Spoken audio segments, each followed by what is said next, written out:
ధనుస్సుని పూజిస్తాం, ధనుస్సుకి అభిషేకం చేస్తాం. బంగారపు ధనుస్సు నేనే చేయించా. బోడు ఆ బంగారం ఎక్కడి నుంచి వచ్చిందో చెప్పడం, ఇన్కమ్ ట్యాక్స్ కట్టలేదు ఆ విషయం చెప్పడు. ఇక్కడ రామాలయంలో ధనుస్సు నేనే, ఎవడు చేయించమన్నా నేను? నువ్వేం చేయించక్కల, రాముడు చెప్పిన రాజ్యంలో ఉన్నట్టుగా నీతిగా ఉండు. నువ్వు ధనుస్సులు చేయించక్కల, గొట్టాలు చేయించక్కల, గొడుగులు చేయించక్కల. మనం వంకరగా సంపాదించి అడ్డగోలుగా 100 కోట్లు సంపాదించి బాగా నేర్చుకున్న విద్య ఏంటంటే ఈ మధ్యన గుళ్ళో కిరీటాలు చేయిస్తామండి, హనుమంతుడు తోక్కి తొడుగుతా ఉండి, ఎవడికి తోక్కి తొడక్కు, హనుమంతుడు తోక వదిలే. నా గొట్టం నేనే చేయించానని సిగ్గు లేదు చెప్పడు. ఆ బంగారం ఎలా వచ్చింది చెప్పు, ఆ బంగారం ఎలా వచ్చింది? ఎన్ని లాభాలు వేసుకుంటే వచ్చింది, ఎంత మోసం చేస్తే వచ్చింది? ఆ బంగారం గుళ్ళో పెడతావా? అది పాపం కాదు అది.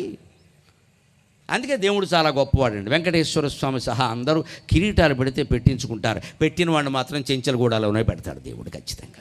ఎవరిని వదిలిపెట్టడండి. మనం అమాయకులం కావచ్చు అమ్మా, సైనికులు పోలీసులు కూడా అమాయకులు కావచ్చు. భగవంతుడు అమాయకుడు కాదు. గమనించి జాగ్రత్త. ఎవడికి పడే వాత వాడికి పడిపోతుంది. ఎన్ని కేజీల కిరీటం పెట్టినా పెట్టించుకుంటాడు. తోసేవాడిని తోసే చోటగా తోసేస్తాడు. ఇది కొట్టేస్తాడు, అది కొట్టేస్తాడు. ఇది గ్రహించకపోతే మన జీవితాల్లో ఎప్పటికీ మార్పులు రావండి. చాలామందికి నచ్చవని తెలుసుంటూ కూడా భగవంతుడు నాకు ఇంత ధైర్యాన్ని, ఇంత జ్ఞానాన్ని ఎందుకు ఇచ్చాడంటే ఈ యుగానికి ఇది అవసరం. అందుకే నాకు ఆ జ్ఞానం ఇచ్చాడు, నాకు ఆ ధైర్యాన్ని ఇచ్చాడు. నేను ఎక్కడ ప్రవచనం చెప్పినా ఒకే ధైర్యంతో రైలెక్కుతా. వీళ్ళు నన్ను మళ్ళీ పిలవరు అనుకుని రైలెక్కుతాను నేను. ఖచ్చితంగా నిర్ణయంతోనే మళ్ళీ నన్ను పిలవరు అనుకుని పెడతాను. కానీ ఆశ్చర్యం ఏంటంటే వచ్చిన చోటకే 3 నెలలు తిరగకుండా మళ్ళీ వస్తున్నాను నేను. అంటే వెనకాల అమ్మవారు చూసుకుంటుంది, వ్యవహారం అంతా అమ్మవారు చూసుకుంటుంది. నాకు అనవసరం అది. నా ధర్మం నేను చేస్తున్నాను. ఎవరికో నచ్చదేమో, వారెవరో తంతారేమో, కొట్టేస్తారేమో, కాల్చేస్తారేమో, ఈ బెంగేం లేదమ్మా. మహాత్మా గాంధీనే కాల్చేసుకున్న దేశం ఇది. ఎంతకంటే మనం ఏం గొప్పవాళ్ళం కాదు. ఇక్కడ పోయినా బెంగేం లేదు. కానీ నిజం చెప్పాం, నిష్కర్షగా మాట్లాడాం, సత్యం మాట్లాడాం. అప్పుడు నేను రాజమండ్రి నుంచి విమానం ఎక్కినా, గోదావరి ఎక్స్ప్రెస్ ఎక్కినా ధైర్యంగా ఎక్కుతా, చాలా హాయిగా ఎక్కుతా. నాకు నిద్ర పట్టని రోజు లేదు నా జీవితంలో. దానికి కారణం నా జ్ఞానం, నా ధైర్యం, నా నిజాయితీ అంటే లెక్క. నాకు నిద్ర పట్టని రోజు లేదు. రోజుకు హోటల్లో ఉంటాం, రోజుకు ఒకళ్ళు ఇంట్లో ఉంటాం, ఓ రోజు రైల్లో ఉంటాం, ఓ రోజు విమానంలో ఉంటాం. నాకు నిద్ర పట్టని రోజు లేదు. ఎందుకంటే నా మనసులో ఏమీ లేదు, అంతా ఖాళీ. వేదిక దిగితే నమశివాయ, ఇంకేం ఉండదు ఇక్కడ. ఏం మాట్లాడాను, దీని పరిణామాలు మాట్లాడింది అమ్మవారు, నాకు సంబంధం లేదు. నేను కేవలం మౌత్ పీస్. నాకు ఈ మైక్ మౌత్ పీస్ అయితే అమ్మవారికి నేను మౌత్ పీస్. మాట్లాడింది ఆవిడ చూసుకుంటుంది. నేను మాట్లాడవలసిందే మాట్లాడుతున్నా. మనం తిని దాన్నే బాగుందన్నాక అమ్మాలి. ఇష్టం వచ్చిన సరుకులు అమ్మేయద్దు. ప్రజలంతా ఆరోగ్యంతో ఉండాలి. ఇది ఈ దేశంలో రైతు కాంక్ష. నా చేలో పంట నేను తినకుండా బయట వాడికి పెట్టడానికి నాకేం అధికారం ఉంది? అది బాగుండాలి కదా. ఇప్పటికీ మీరు పూర్వం నుంచి ప్రసిద్ధి చెందిన హోటల్స్ కొన్ని ఉన్నాయి. నెల్లూరులో కోమలా విలాసు, కాకినాడలో సుబ్బయ్య గారి హోటల్, ఇలా కొన్ని ఉన్నాయి, మీరు గమనించండి. రాజమండ్రిలో కూడా రామయ్య మెస్, విశాఖపట్నంలో రామయ్య మెస్. వీటి ప్రత్యేకత ఏమిటో తెలుసా? యజమాని రోజు ఖచ్చితంగా వినియోగదారులతో సహా భోజనం చేస్తాడు. అదే ప్రత్యేకత. యజమాని కుటుంబం అక్కడే చేస్తారు భోజనం, మన పక్కనే కూర్చుని. కల్తీ ఉండే అవకాశం లేదు. ఎంత పోతే వాడు కూడా పోతాడు కదా. యజమాని అక్కడే కూర్చొని భోజనం చేస్తాడు తరతరాలుగా. నేను అక్కడికైనా వెళ్ళినప్పుడు వాళ్ళని కలిస్తే వాళ్ళు చెబుతారు, ఏమిటి మీరు ఇంత అభివృద్ధి చెందారు, మీ రహస్యం ఏమిటంటే, ఏముందండి, మా కుటుంబ సభ్యులు ఇప్పుడు మా నాన్నగారి కాలం నుంచి మా హోటల్లోనే తింటామండి, మా ఇంట్లో ఎప్పుడు వంట వండుకోమని చెప్పాడు. అంటే వీళ్ళతో పాటే తింటున్నారు, వాళ్ళతో పాటే వడ్డిస్తున్నారు. అంటే కల్తీ ఉండే అవకాశం లేదు కదా. ప్రజలకు ఏదో అడ్డమైన ధాన్యం వండి పెట్టేద్దాం, మనకి మాత్రం శుభ్రంగా సోనా మసూరి కల్తీ లేకుండా చూసుకుందామంటే దొంగ వ్యాపారం అయింది. ఏదైనా అంతే. పూర్వం రైతులు ఎలా ఆలోచించేవారంటే, మన ఇంట్లో పంట మనం తినాలి, మన చేలో పంట మనం తినాలి, తర్వాతే మిగిలింది అమ్మాలి. పైగా మన ప్రాంతానికి అవసరమైనటువంటి పంటే పండించాలి. ఇవాళ ఉభయ గోదావరి జిల్లాల్లో జరుగుతున్నది ఏమిటో గమనించండి. ఇది ఎంతవరకు పనిచేస్తుందో పనిచేయదో నాకు తెలియదు. కానీ నాకు ఒక్కటే లెక్క, వినకున్నను భూతహితంబు కోరి ఉచ్చరించుడు మాటకి ఈశ్వరుండైన మెచ్చును కదా అంటాడు. ఎవరికి నచ్చినా నచ్చకపోయినా సర్వభూతహితాన్ని కోరి ఒక మాట చెబితే భగవంతుడు మెచ్చుకుంటమ్మా. నాకు ఆ భగవంతుడు మెచ్చుకోలు కావాలి, భక్తుల మెప్పుకోలు కాదు నాకు కావాల్సింది. అందుకనే చెబుతున్నా, ఇవాళ మన ఉభయ గోదావరి జిల్లాల గురించి బయట ప్రచారం ఏమిటో తెలుసా? ఓ జిల్లా చేపల జిల్లా, ఓ జిల్లా రొయ్యల జిల్లా. పేర్లు మారిపోయాయండి. ఓ జిల్లా చేప జిల్లా, ఓ జిల్లా రొయ్య జిల్లా. అన్నం పండించే నేలకి ఏ పేరు వచ్చిందండి ఈవేళ? పోనీ ఈ రొయ్యలు, ఈ చేపలు ఏమైనా మనం తింటున్నామా? మొత్తం ఎక్స్పోర్ట్, మొత్తం ఎగుమతి. ఎవరు తింటున్నారో తెలుసా? ఎందుకోసం చేస్తున్నారో తెలుసా? నుంచి రొయ్యలు చేపలు విదేశాలకు కూడా వెళ్ళిపోతున్నాయి. అక్కడ వాళ్ళు ఏదో శుభ్రంగా కక్క ముక్క అంటారు కదా, ఆ భాష మాకు రాదు, ఈ జన్మగా తినే యోగం కూడా లేదంతే. మరి అందుకని ఏదో పట్టేస్తాడు సీసా, అప్పుడు ఏదో ఇది తింటాడు, వాడికి అందించాలి. ఇక్కడ రొయ్యలు బాగుంటాయి అంటాడు, పశ్చిమ గోదావరి అంటే మరీ ప్రాణం పంపించమంటాడు.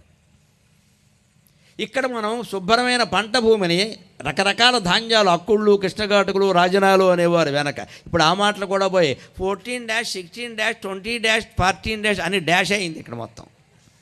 అందమైన పేర్లు రాజనాలు, కృష్ణఘాటుకులు, అక్కుళ్ళు, అవండి రంభ చెక్కిళ్ళు. అదో ధాన్యం ఉండేది మా చిన్నతనంలో, రంభ చెక్కిళ్ళు. ఆ ధాన్యం నేను తినలేదు, ఎక్కడైనా ఉంటే పెడితే తింటాను. రంభ చెక్కిళ్ళు ఏమిటో చూడాలని ఉంది. ఆ పేరు చూడండి ఎంత అందమైన పేరు, తెలుగు పేరు. రంభ చెక్కిళ్ళు, రాజనాలు, కృష్ణఘాటుకులు, అక్కుళ్ళు, ఇవండి ధాన్యం పేరు. అంటే అందమైన పేర్లు, దేవుళ్ళ పేర్లు, పురాణాల్లో పేర్లు. ఇప్పుడు అదేం లేదండి, 16-, 14-, 14-, 15- అని డాషే.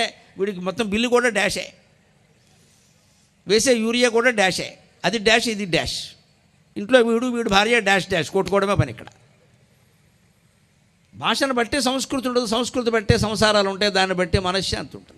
మనం ఏం పంటలు పండిస్తున్నాం, ఏం చేస్తున్నాం? ఇక్కడ అవసరమైనటువంటి ధాన్యాన్ని, అన్నాన్ని పండించకుండా పోనీ ఇక్కడ ఏమైనా తింటున్నారండి రకరకాల రాగులు, సజ్జలు, కొర్రలు, ఏమిటి అవే పండించండి, దానికే ఉంది. ఇవి తింటే అవే పండించుకోవచ్చు కదా. ఇక్కడ పండేవి పండించకుండా ఎక్కడో విదేశాలకు పంపడం కోసం పంటలు పండిస్తుంటే ఇక్కడ పొలాలు ఏమయ్యాయో మీకే తెలిసి. ఎక్కువ నాకు వ్యవసాయ పరిజ్ఞానం తక్కువ, నేను పుస్తకాల్లో చదువుకున్నది అప్పుడప్పుడు చూసింది.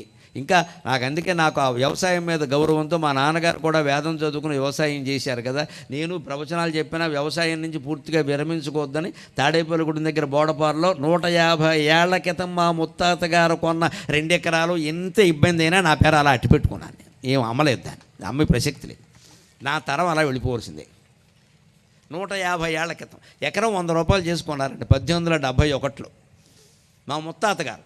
నాకు 4 తరాల వెనక ఎకరం 100 రూపాయలు. ఈవేళ ఎంత ఉందో మీకు తెలుసు, నేను చెప్పక్కర్లేదు. మనం ఏమనుకుంటాం, ఆదాయం తక్కువ, ఆదాయం తక్కువ ఏమిటా? భూమి ధర పెరుగుతూ ఉంటే పైగా ఏం ఆదాయం వస్తుంది కదా. వచ్చేది ఉన్న వ్యవసాయాలు పాడు చేసుకుని మొత్తం చేపల చెరువులకు ఇచ్చేసాం. ఏమైపోయింది? చక్కని పంట భూములు సాగరాలు అయిపోయినాయి. 5 ఎకరాలు, 10 ఎకరాలు, 25 ఎకరాలు ఒకటే చెరువు, మొత్తం నీళ్లు నిండిపోయినాయి, సాగరాల్లో అయిపోయినాయి. పైగా దీనివల్ల జరుగుతున్నది ఏమిటో మీకే బాగా తెలుసు. చేపల చెరువు కింద ఓసారి వాడిన తర్వాత మళ్ళీ వ్యవసాయానికి అది పనికిరాదు. ఎన్నో మార్పులు చేసినా పనికిరాదు, కష్టమే. అంటే మొత్తం శాశ్వతంగా దాన్ని నాశనం చేసుకుంటున్నాం. మనకి డబ్బు రావడం ప్రధానంగా భావిస్తున్నాం తప్పితే దేశమంతా బాగుండడం అనేది ప్రధానం కాదు మనకి. ఇప్పుడు ఆ పైగా ఆదాయం కూడా ఎలా వస్తుంది? ముందే అడ్వాన్స్ పట్టుకొచ్చి ఇచ్చేస్తారు. మనం చెరువు దగ్గరికి కూడా మనం వెళ్ళక్కర్లేదు, డబ్బులు ఇచ్చేస్తున్నారుగా, డబ్బులు ఇచ్చేస్తున్నారు. డబ్బులు బాగా ఇచ్చేసి ఇంట్లో ఖాళీగా కూర్చున్న తర్వాత ఏమవుతుంది? ఖాళీగా ఏం కూర్చుంటాం, 3 ముక్కలటేద్దాం. 3 ముక్కలాట ఒట్టినేస్తే బాగుంటుంది, మరి పక్కన ఏమైనా ముక్క ఉండాలి అని అక్క ముక్క మొదలెట్టాం. ఆ పక్కన సీసా మొదలెట్టాం. అక్కడి నుంచి లేనిపోని వ్యసనాలన్నీ వచ్చాయి. వెనకటికి పెళ్లి కొడుకు పెళ్లి చూపులకు వెళ్ళేట, పెళ్లి చూపుల్లో టిఫిన్ అది పెట్టే కాఫీ ఇచ్చారట. మామూలుగా ఇస్తారు కదా, కాఫీ తాగాక ఒక్కపొడి వేసుకుంటారు కదా, అందుకని ఒక్కపొడి అక్కడ పెట్టారట. ఈయన వేసుకునే రకం కాదు, ఒక్కపొడి పోసుకునే రకం. అందుకని ఇలా గుప్పిడితో తీసి అలా పోసుకున్నట్ట పెళ్లి కొడుకు. అత్తగారు కొంచెం కంగారైంది, ఇది ఇంత ఒక్కపొడి తినేస్తున్నాడు ఈయన, ఒక్కపొడికే. ఇంక ఈవేళ పెళ్లి కొడుకులు చూస్తే ఏమనుకునేది ఆవిడ, పల్లెల్లోంచి ఒక్కపొడి ఇలా అలా పోసుకుని ఏదో శనగపప్పు పోసుకున్నట్టు.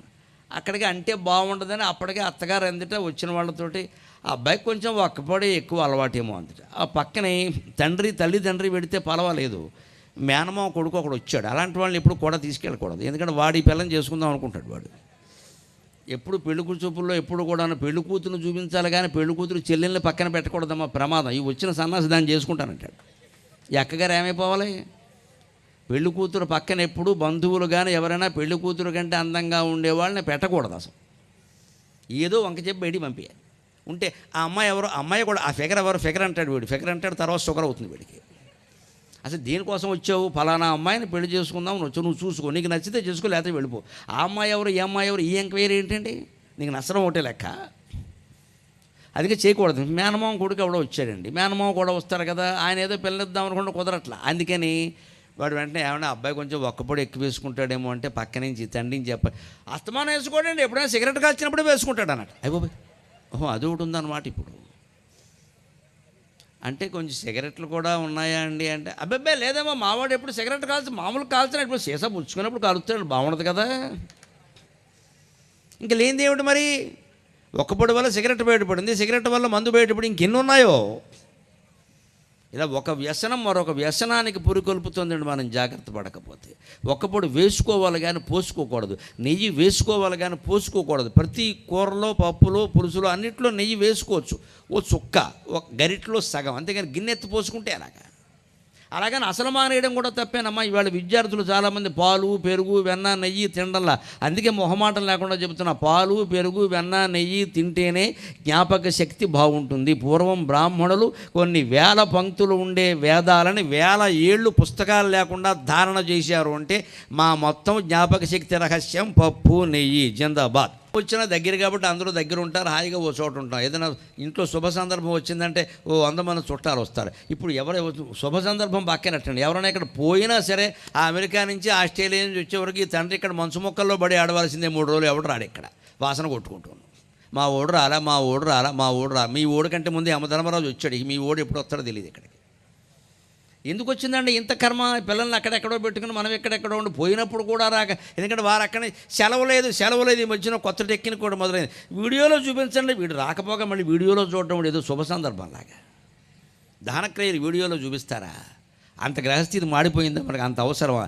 ఎవరికండి? ఇక ఎప్పుడూ రాలేని పరిస్థితిలో ఉంటే తప్పనిసరి అయ్యో నాకు చూడాలని ఉంది అంటే చూపిస్తాం. కానీ మామూలుగా ఏమిటండి, అదేమన్నా శుభ సందర్భం అందరికీ ప్రదర్శించడానికి మనసు గుండె మండిపోదా? ఈ ఆలోచన చేస్తే కాస్త చిన్నప్పటి నుంచి మనం జాగ్రత్తగా ఉంటాం. అందుకని పొలాన్ని, హలాన్ని నమ్ముకున్నటువంటి రైతు గురించి గౌరవమైన మాటలు ఇంట్లో రావాలి ఖచ్చితంగా. వ్యవసాయాన్ని మించినటువంటి వృత్తి లేదు.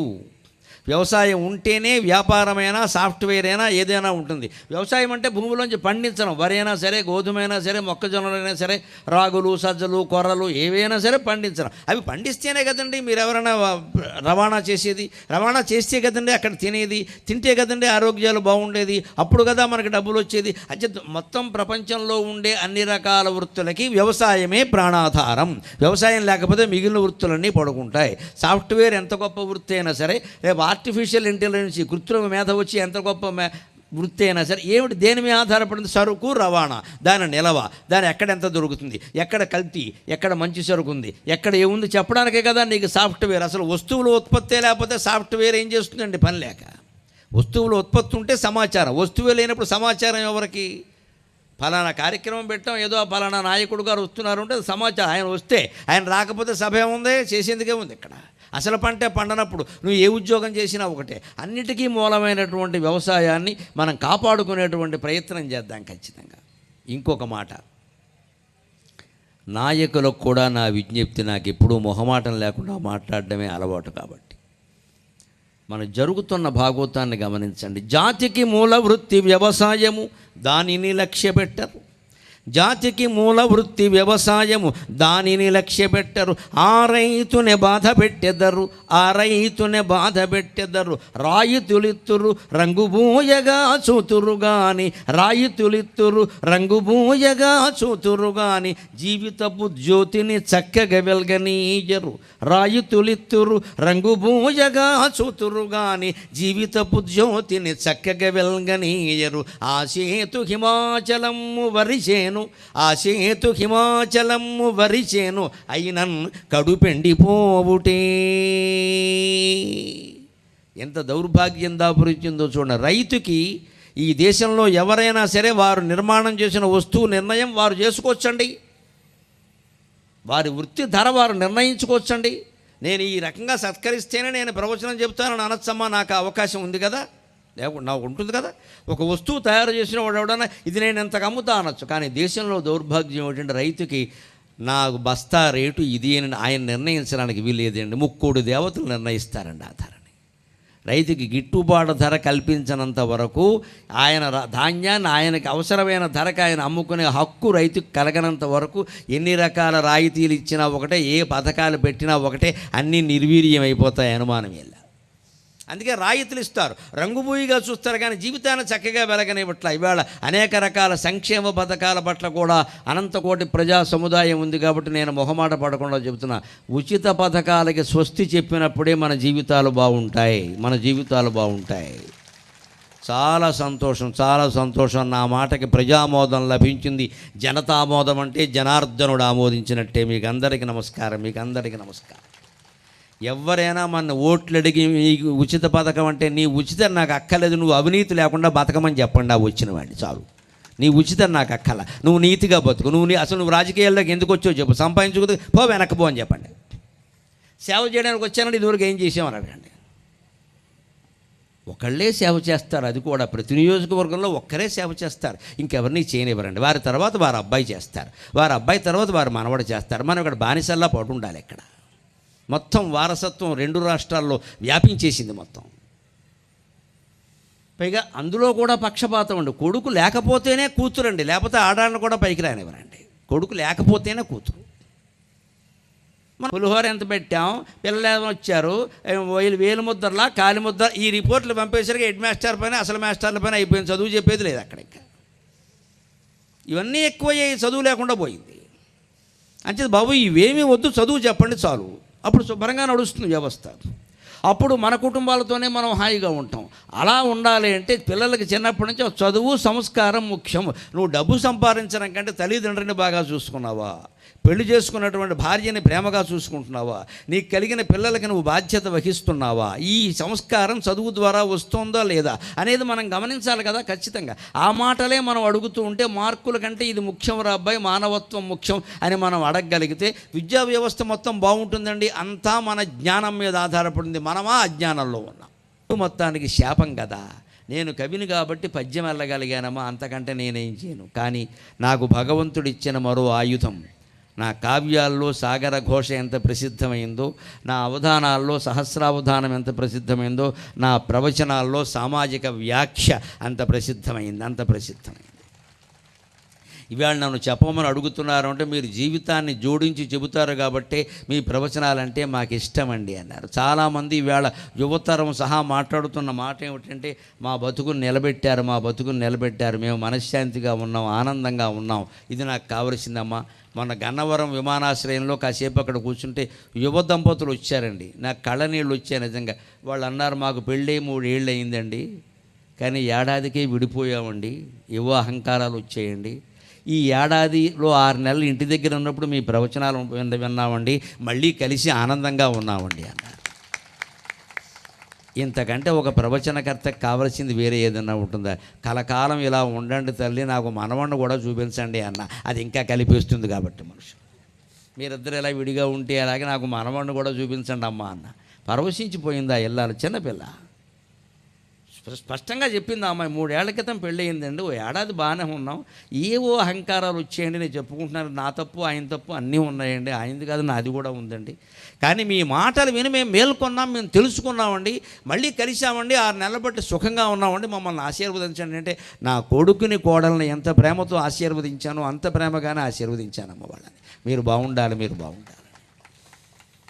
మాటల ప్రభావం ఇంత ఉంటుందంటే ఎందుకో గమనించండి. నేను ప్రవచనాలు 15-20 ఏళ్ల క్రితమే మొదలుపెట్టిన సమాజాన్ని జీవితాన్ని జోడించి చెబుతుంటే కొందరు పెద్దలు ఆక్షేపించారు.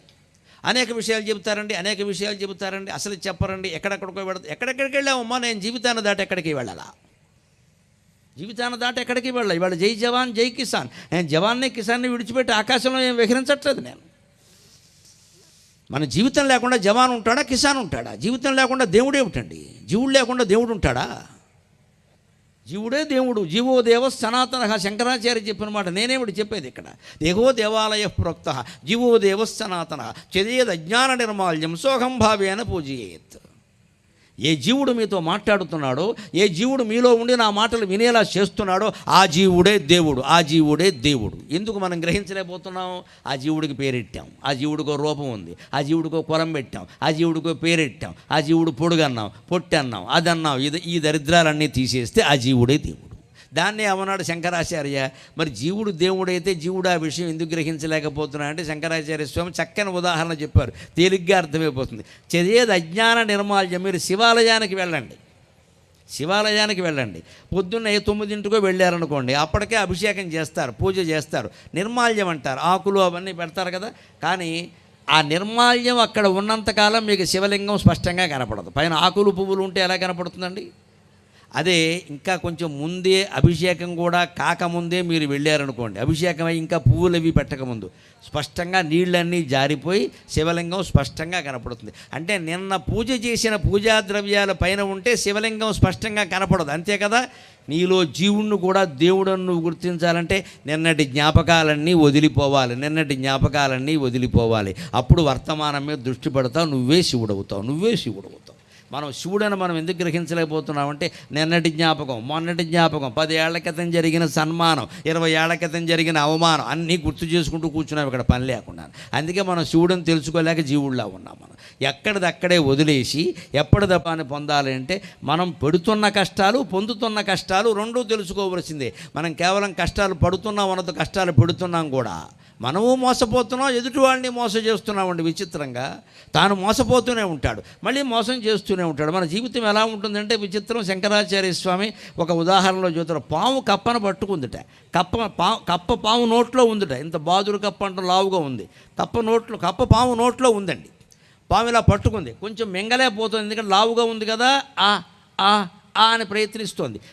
ఈ కప్ప ఏం చేస్తుందంటే తాను చచ్చిపోతున్నానని తెలుసుండు కూడా, పాము నోట్లో ఉన్నానని తెలుసుండు కూడా తన కళ్ళ ముందు ఎగురుతున్న ఈగని మింగే ప్రయత్నం చేస్తుందట.